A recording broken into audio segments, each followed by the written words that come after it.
To disable an app on Samsung Galaxy S24 Ultra, go to the app screen and then find the app you like to disable by swiping the screen to the left or to the right.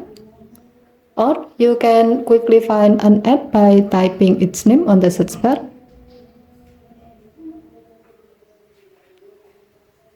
Long tap the app icon and then tap disable.